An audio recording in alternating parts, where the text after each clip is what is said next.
there, Chadi Bazzi here, and welcome to another episode of the Top Listing Agent Show. We're kicking off the year with somebody that I've been wanting to get on the show. We tried to make it work towards the end of the year, and it didn't work out, but we're kicking off the year with a bang with the amazing Lauren Rosin. And she's got an incredible story to share with you guys today. And more important than the story is what it is that you are going to learn through the journey that she's gone through in real estate for, I'd say 20 years now, right? 20 years. It started off in 2003. And rather than myself giving you the introduction, I'd love for Lauren to just introduce herself and share with you guys how amazing she really is. So, compliments will get you everywhere. Key point number one, compliments get you everywhere. Love it. That's number one. I'm just kidding. Anyways, yeah, originally from New York City. I moved out here 20 years ago and got into the mortgage business, and then saw an opportunity in the real estate business and jumped into real estate. When the market crashed, I jumped into trustee sales and really started flipping and buying rental properties pretty heavy. Was selling about 100 homes a year with no team, no TC. I had no idea that you're supposed to have an assistant. Was working myself to death. And then about 6.5 years ago, I hired a coach to help me build the RosinTeam, which is now in Arizona as well as San Diego. And so it was interesting because I went from being a very high producing agent to now having to coach agents. Mm-hmm. And how do I coach agents? And how do I get all that stuff that's in my head out to be able to teach them? Yeah, and it sounds to me like it was like a progression kind of thing to where, okay, so 20 years ago, you were in Brooklyn, New York, am I correct? Yeah. Brooklyn, New York, and then you just go to the other side of the country, all the way down to Arizona. And did you go there with the intention of like getting involved in real estate, or did you go there for school? Like, I mean, that's a cross-country move. What was that all about? I went to Europe for like a month after 2 years of college in New York, and was like, if I can go to all these countries where I don't speak the language, why can't I go travel my own country? So I decided that I was going to go to ASU and finish my degree. So I went to ASU. I always waited tables, and my neighbor told me after college, come call mortgage leads. And I said, what's a mortgage? Yeah, we grew up in apartments in Brooklyn. We didn't have mortgages. So I learned the finance side of it very quickly. And then I learned that the IRS takes a lot of your money. And so then I decided that I needed to learn tax and legal strategy. So I've always been a huge student. And I'm always taking a lot of seminars. I mean, luckily now, it was 20 years ago, we didn't have all this YouTube training and everything at everyone's fingertips. But I can't believe what's at everyone's fingertips. I'm like, every day I'm listening to something new, learning something new. And then also, like, there's mega real estate teams now where 20 years ago, there really wasn't the big team model. And I just wish that, like, I plugged into a team that, like, I have set up now, because I would be so much further ahead. So I think like a lot of these newer agents just need to know, find a team, but find a real team. Like, ask the right questions, make sure they're really going to produce leads, and they have systems and training in place, and just go plug in and take off, So that would be your best advice for the people that are starting out in the business, or the people who have been in the business and really haven't figured things out, because most companies don't really give you the training that they promise you they're going to give you, and the coaching and all that good stuff. It's like plug into a team that has, systems and SOPs and training and coaching and accountability and all that good stuff. And then you decide what you want to do in the future of remaining on the team or moving forward or anything like that. So Brooklyn, New York, Arizona, waiting tables, start. I mean, you went from waiting tables to picking up the phone and making phone calls all day, every single day. I was like, what was that like? Because I tell people, like, okay, well, you want your next deal and you're brand new in the business, you got to pick up the phone and you got to go out there and find it, and they freak out and, sometimes exit the business. And here you are just dialing on mortgage leads. What was that like? It was the boom, right? Rates just dropped to 6% in 2003. People were very excited about that. Before that, they were about 8%. So that's kind of what's going on in the market now. Everyone's a little up in roars about 6, but 6 is great. I got into it, and I just basically sat. I was the first one in the office, and I was the last one to leave for 2 years. And I was like, if I can just grind this out and work harder than everybody, I'm going to be better than everybody. And so that's what I did. And, back then CRMs were not really a thing, and I really wish they were. But basically, I had 2 piles of paper. I had my morning pile and my nighttime pile. So every morning I'd call through my morning leads, and if they didn't answer, I put them in the nighttime pile. And then I call them at night. And the best time to reach people is before work or after work. So I was, in the office at 8, 9 o'clock at night. I'd call security to walk me to my car at night. I was always the last one to leave. And that's kind of how I built my book of business. So I really did work the company leads for 2 years very hard. And then I started getting the referrals and the SOIs, and like people knew me and they were introducing me to this person. And then I got the real estate license in 2005, and I dabbled in that. I always stayed in lending, but I was always very interested in investors. So I bought my first short sale that I ended up flipping in 2006. So that was my first flip, and I got the bug. And then in 2009, when the market just completely crashed, there was so much opportunity at the Trustee sales that I just jumped in full force, and I quit lending and I went fully into real estate. I'm very big on betting on myself. Yeah. I drove cross country. I was like, I'll be fine. I can wait tables anywhere. So I just went for it. I saw a huge opportunity and I went for it. 2011 was basically my best year in real estate, which is probably some people's worst years, because I'm very good at adapting, identifying, and going for it, right? Like, we had to know the last 2-3 years the market was going to go down. The market can't go up 80% and not come down. So yeah, the market came down 30%, but we're still up 50, right? And so just looking at like more long-term things, knowing when to take advantage of situations. The last couple of years, I got rid of some not great rental properties that I had, and I reinvested that money into better assets, better real estate properties, rentals. Just kind of identifying what's going on, being aware. I think I'm very lucky that I saw the market crash when I was 27 years old, because it really helped me learn to not over leverage, don't go buy all the Gucci bags and everything. Like, if you don't own a bunch of rental properties, you shouldn't be driving a sports car, and you shouldn't be walking around with a $5,000 purse, And so I'm very big on living below your means and waiting for opportunities and then jumping on them. Got it. And I'm listening to you, Lauren, and I'm thinking to myself, what words come to mind, and I'm like, fast decisions. I don't know if that's correct or not. You can correct me on that. I put down fast action. I put down risk taker, and at the end of the day, it all paid off. And then I put down the word, diversity. Sounds like, you diversified, your learning, your foundation, the lending side of the transaction, how the investors, what they're looking for. You flipped all of that, got involved in real estate. You waited table. You picked up the phone and you made a bunch of phone calls. Which obviously helped you develop the skills that you need in any market that you need to teach all your other agents and stuff like that.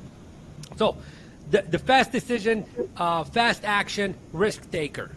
How important is that for a person to make it in real estate and or just as an entrepreneur? Can you speak about that? Were you born that way, or how did that come about? Definitely a risk taker. No, I think it's about so you can't be perfectionist, right? Some people get very stuck in it has to be perfect. I always say a 90% is still an A, so if it's 90% good, go for it, right? And if you pick up the phone and you make 50 phone calls and you suck, who cares? You just got 50 times better, 50 times, And so it's just doing it and then betting on yourself and trusting. I know I'm a workaholic, so I know I'm going to be fine no matter where you put me.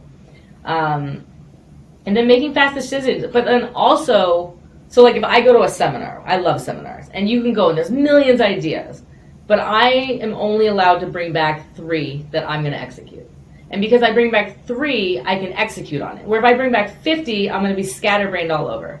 It's like realtors. So when I started out, I was an investor specialist. That does not mean I don't work with regular traditional buyers and sellers, but it just meant that I had a focus. So imagine if every single day you're a brand new agent, and there's only person you can sell to is firefighters. Every day you're going to wake up and you're going to be like, okay, I'm going to get in front of these firefighters, and I'm going to go find a lender that has a firefighter grant, and you're going to be a specialist, right? Versus if you wake up and every single day you don't have a focus and you're like, I can sell to everybody and I can use all these loan products, you're not going to do as well as somebody who's focused. So as a newer agent, I would say become a specialist in something. Start there. Because then once you're a specialist in that, now you can grow. And the problem is everybody tries to do everything, and it's not working. Like, at the end of the day, I don't care how many social videos you post. If you don't pick up the phone 100 times a day, I will beat you every time. And so I think the agents are just getting lazy. They're hiding behind social media. Email drips, I mean, do you even open those yourself? And then text messages, maybe. So if this feel like the human side of it is picking up the phone, and I feel like we've really lost that in this industry because it's been so easy the last few years. Yep, it's everybody thinks that all these social media, whether tools, strategies, devices, etc. It's gonna replace what we do as human beings. When at the end of the day, it's just designed to enhance what it is that we are doing. And you're absolutely right. Today's consumer does want to be touched different. So I think one of the things that I talk to my coaching clients a lot about is like, okay, how does your prospect want to be reached? How do they want you to communicate to them? Do they want you to communicate by phone? And guess what the winner is? The majority of them is still by phone. It's still by phone. You can't understand somebody's concerns or worries through a text. You can try, and you can try to explain yourself. But when you're on the phone, you can listen to their tone. You could hear if they're stressed out, if they're not understanding what you're saying, right? Sometimes we use too fancy of words, and we need to bring it back down to the consumer level. And so, like, at the end of the day, like, if somebody's up in arms about something, like, you pick up the phone and then you can clear the air. But if you're texting back and forth, emails, I mean, if you want to get spam, send a Merry Christmas email to everybody, and then now you're going to spam. Exactly. So, like, I'm discouraged that kind of behavior, Exactly.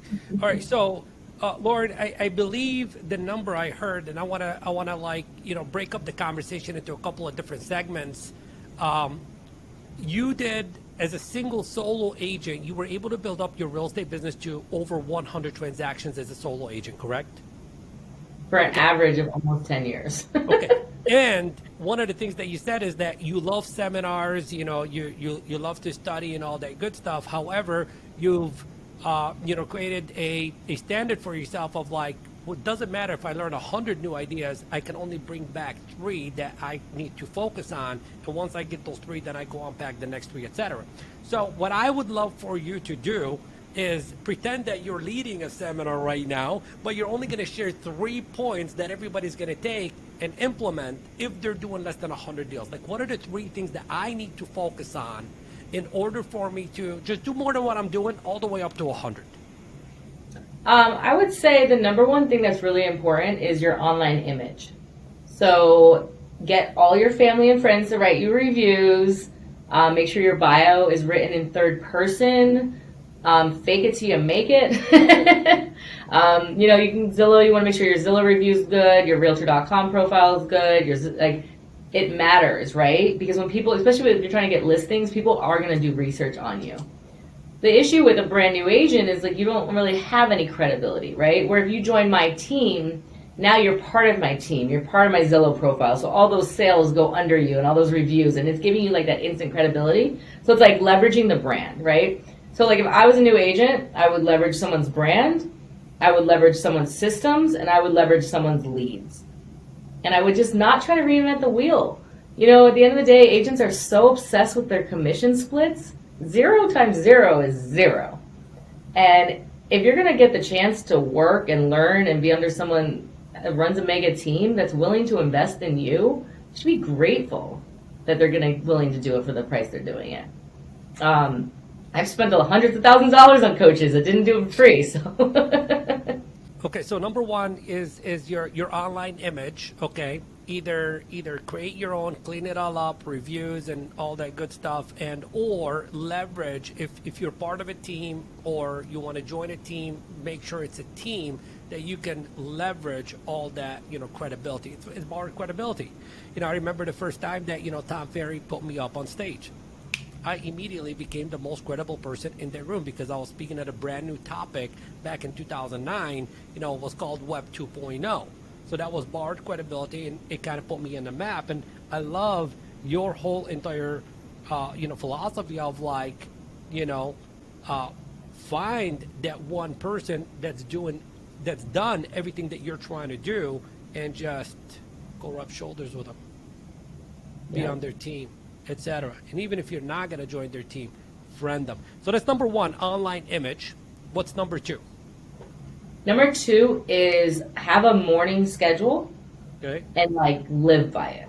Got it. So the beginning of the morning should be you time. I work out every morning, which is my meeting with myself. Yeah, I like that. Very important. So like I wake up in the morning, I drink my coffee, I work out, and then I start looking at social media. So like give yourself some time away from all that. But then you need to have a set schedule. You need to be at your desk by like, if you really want to make it, they say the expired and cancels, you want to start calling them at 7:40 a.m., not earlier. Everyone else waits to 8, so you kind of beat everybody by 20 minutes if you just get in there. So I think like just being on the phones by 8 a.m. every single day, Monday through Friday, and then Saturdays, if you can call for 2-3 hours on Saturdays, you're going to reach a ton of people that you couldn't reach during the week because they have jobs. And nobody's calling them on the weekends either. Saturday's a big deal. Sundays I leave everybody alone.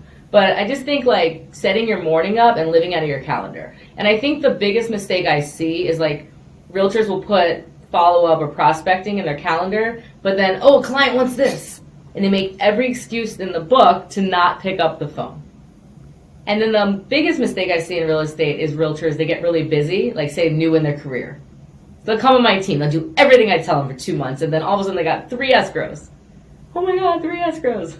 Well, guess what they do? They stop everything they're supposed to be doing. They get obsessed with their 3 deals, and then the following month, unfortunately, you'll see them having a 0 month.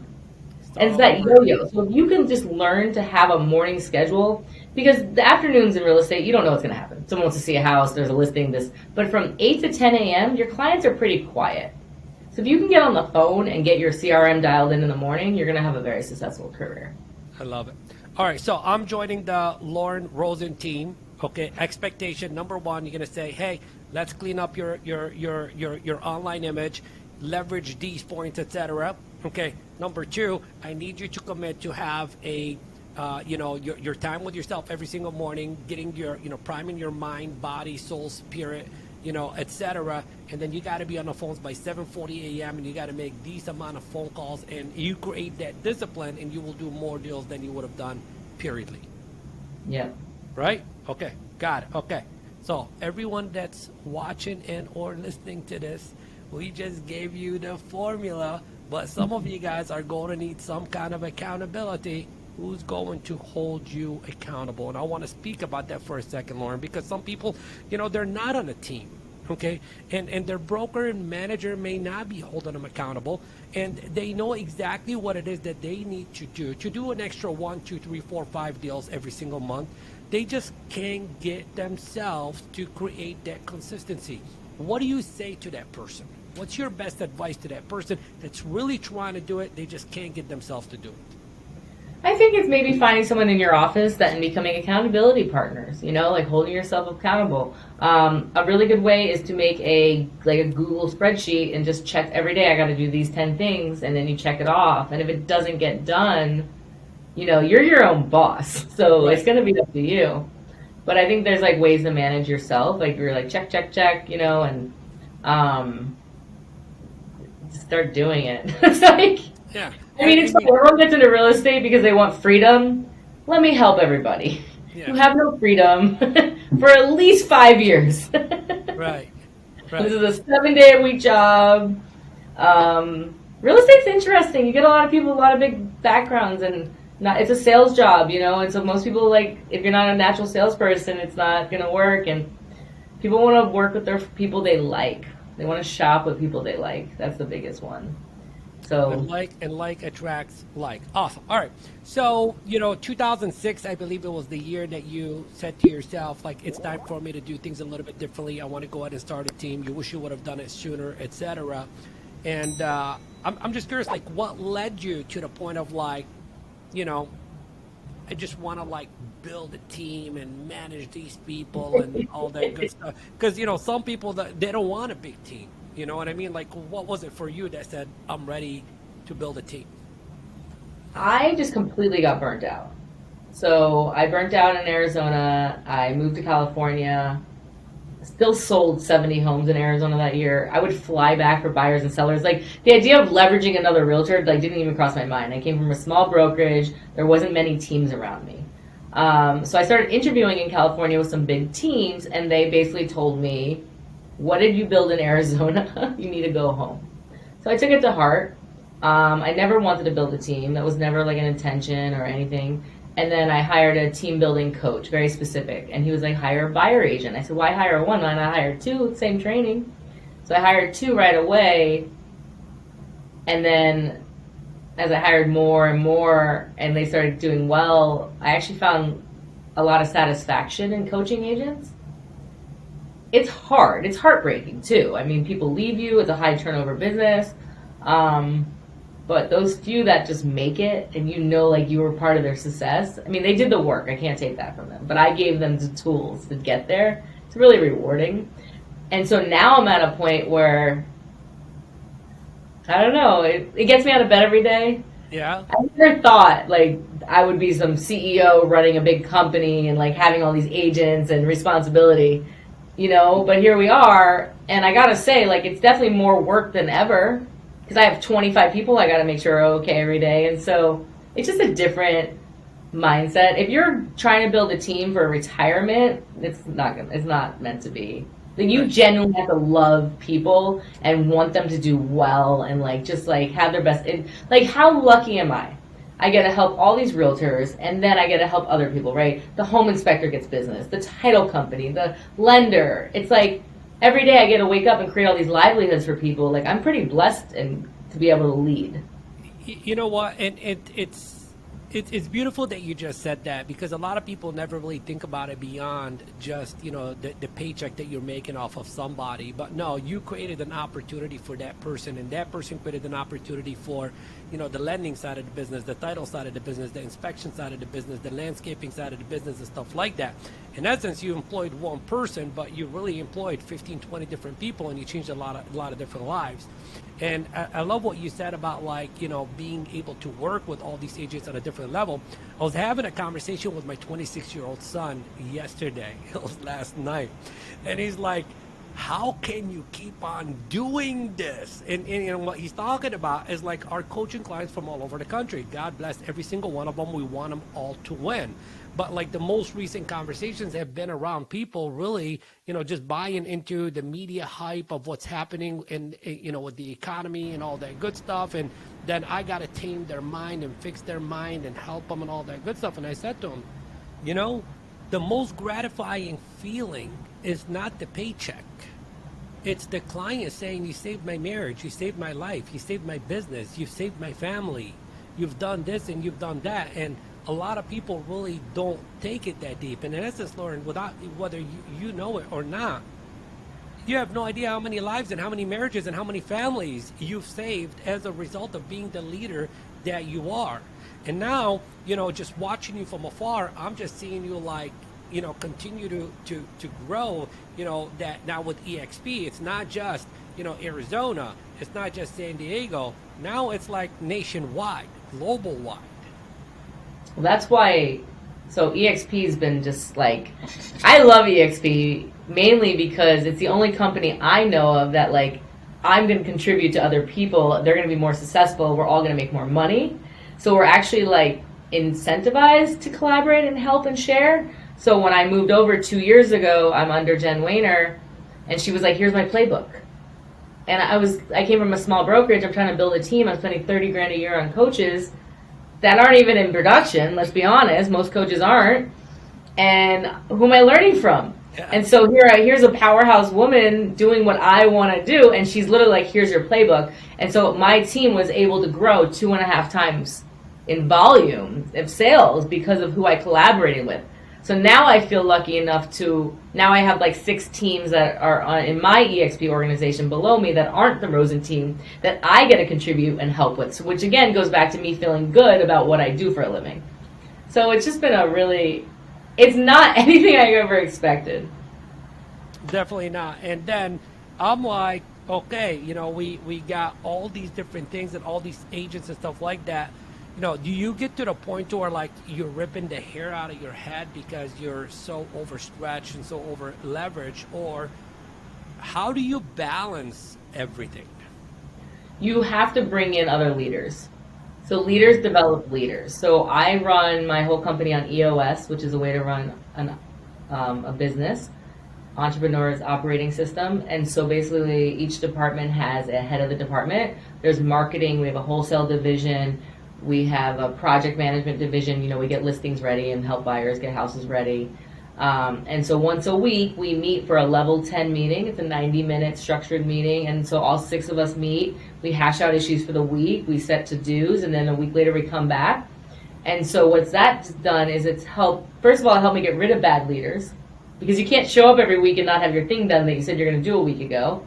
And so it's helped me build an incredibly strong team of leaders within my company. So now I'm not going to be the one training you. I'm not the one who's going to go design this marketing, but I'm going to give you the tools and resources and the people. And so we've just created this culture of like everybody helps each other, but everyone has a lane. Like I'm not even allowed to go directly to my agents anymore. I have to go to my sales manager to go to my agents.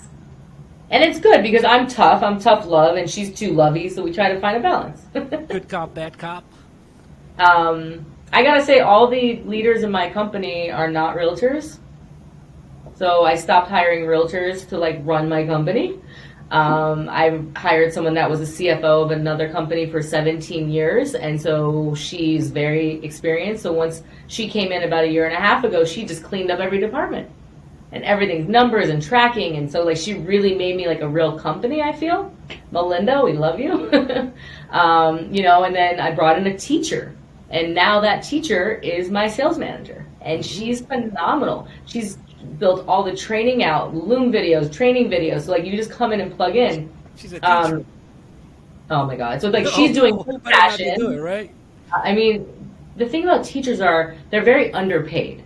Yeah. So you could pay them a little bit more, and they're so grateful, and they're doing what they love. Teachers are a special breed. Like they love like training, and so that's been amazing. We don't hire in the first interview anymore, so now we invite them to do something with the team. So they might have the first interview with Vanessa and I, and the next interview is just coming to a team meeting. And I want to see how they do with the team. You know, when you first start a team, you hire anyone that says yes. Yeah. Later in life, you understand that you need to like make sure they're the right people, the right fit. So yeah, I mean they got to fit into your values and the culture that you build in for yourself, and that's one of the things that we do is we don't hire people just based on skill. We hire people based on values and attitude, and do they fit into our culture? And if they do, we can teach you the skills. and if you don't, it doesn't matter. You're never going to take the skill to where it needs to go. All right. And I think like sharing, right? Like giving it all away. Who cares? Like tell everyone everything. Most people don't execute. Very rare. Yep. And I love that you mentioned the EOS, and there's a lot of,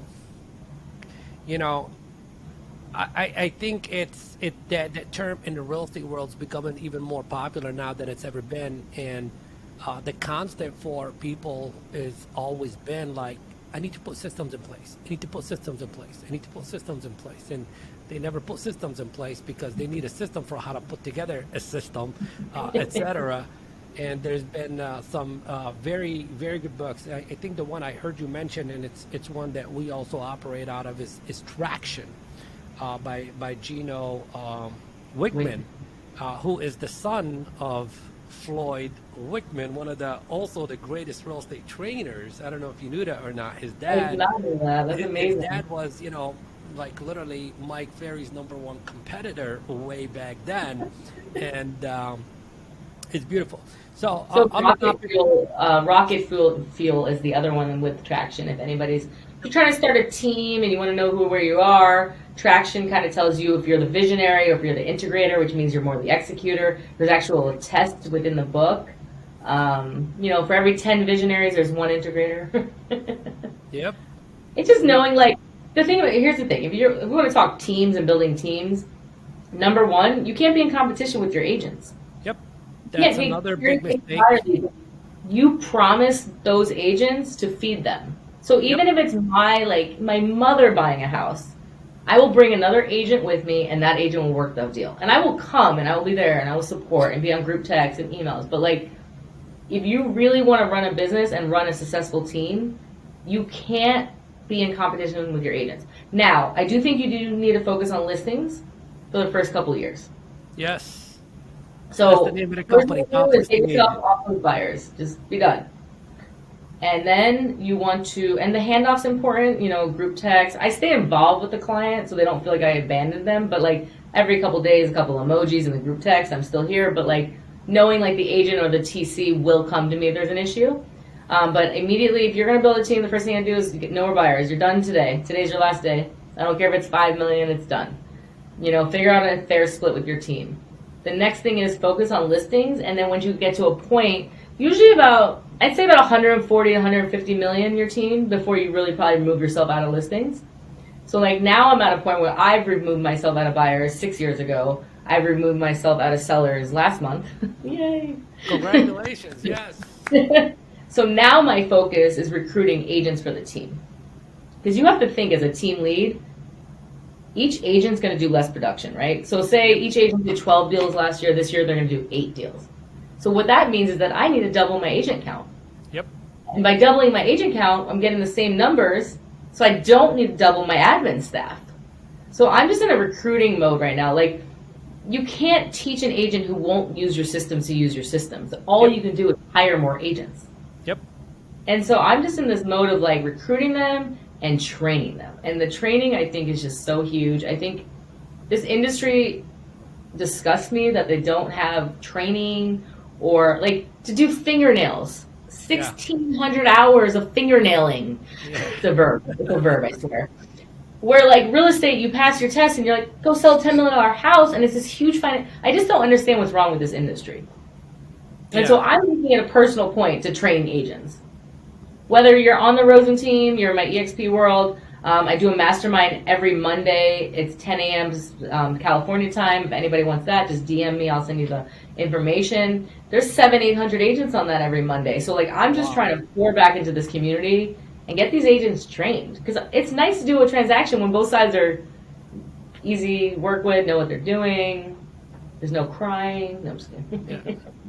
And I'm definitely going to hop on at least, one and check out that Monday thing that you got going on. And then if you could provide us with the details, I want to put it, for somebody that's driving or working out while listening to this, I want them to be able to get the link and that information. And we'll link them up to your Facebook and Instagram and all that good stuff so they know how to get a hold of you as well, because I know that if I'm on the other side listening to this podcast right now, I'm like, she waited tables, she called mortgage leads, and then she started going to the courthouse and getting those things and flipping them, and then she went into real estate and did over 100 deals.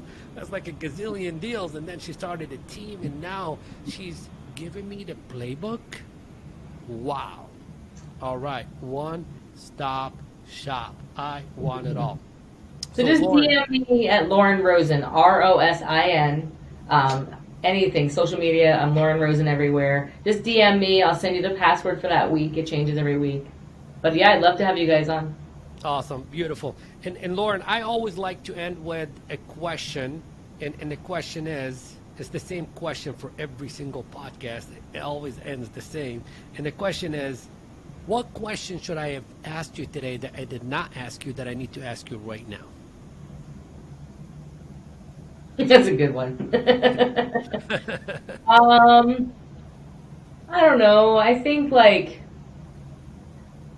if I was to start over, what would I have done differently? Perfect. If you were to do this all over again, would you begin in a different part of the the industry instead of like mortgages, etc.? What would you have? Good question. Go ahead. I would have held a lot more properties. So I flipped a lot, and I used to say for every 2 flips, buy 1 rental. And if I listened to myself, I would not be sitting here because I'd be retired. So I think just that, and then plugging into a team, and then a CRM. I remember Top Producer came by and they went to like $500 a month, like 20 years ago, and I was like, that's ridiculous money. And now looking back, I'm like, I've lost millions of dollars by not investing that. So I just think So 3 things. Number 1, get your CRM thing in place right now, because one of the things that we always talk about is we say the most important system is the most neglected system in real estate, and that is your database system. So that's number one. Number two, either plug into a team and or if you're ready to start a team, build a team model. And number three, plug into a team. So yes, even if you want to build a team, you need to plug into a team. you can plug into, there you go. And then the third thing is invest in real estate, and it's like you had the mindset of like, for every two I flip, I should buy one. I think what I would like everyone to take on right now is the mindset of like, for every amount of closings I do, I buy one, and whatever that looks like for you. One for every 5 closings, one for every 20 or 30, whatever it might be. I think we should start a club around that. I love it. I'm telling you, I've flipped so many properties in my life. I pay full income tax on them. Like, by the end of the day, like, if I just held most of those properties and didn't flip them, I'd be in a much better position. Flipping is a lot of time consuming, where long-term rentals are pretty easy once you get them going. Yeah, it's completely different than the, short-term rentals, which is like a Which is a full-time business. job. Yeah. Short-term rentals is like a business. It's a lot of work. I own several. It's a lot of work. I really love long-term holds. I think the best thing ever. So buy your first house with a grant. I won't tell you who has them, but Bank of America. Buy a grant. You can buy a house with no money down. It's amazing. Live in it for 2 years. Save up money. But save up the same money every month. Like, get in a habit. Okay, I'm going to save $500 a month. You set up a separate bank account. That money goes in a separate bank account. You don't touch it. You don't see it, right? And then it's like just building that up. And then every 2 years, buy another primary, but keep your other one. And then you start having a rental portfolio. But the best part is now you get to teach your clients to do this. The reason I did 100 deals a year with barely a CRM and barely a TC is because I taught every client how to buy 5 properties. So if they're buying 5, they're going to tell their brother, they're going to buy 5. This guy's buying 5. So like you teach people how to build their wealth through real estate, and you become a true real estate expert. You don't have to worry about them calling and cheating on you. I have clients that would never cheat on me, and even if they bought a house from an investor that I'm not the realtor, I'm like, please run the deal by me, because I want to make sure when I go to sell it that it's a sellable property. Right. You start branding yourself as an expert in your field, and by being an expert is you're doing it. So if you're out with a client and you're talking about your rental properties that you own, now you have instant credibility. If you're like, oh, I live in a rental, are you a realtor? Yeah. So yeah. I think just become an expert. Talk about leverage. I think you are definitely the queen of leverage. I think we're gonna name you the queen of leverage, because you're leveraging but in a beautiful way, in a win-win. Like, based on everything that we talked about, everything is in a win-win, because you're winning first, but then you're passing on the winnings to other people, and then they're passing it on to other people, etc. Lauren, thank you very much for taking the time out to be on a Top Listing Agent show today. Thank you to our audience for the comments that you are going to leave in appreciation for Lauren, and the 5-star review. And make sure you follow her on Facebook and Instagram and everywhere else that we're going to put in the show notes at chadibazzi.com. And I would highly encourage you to at least check out the Monday mastermind that they do.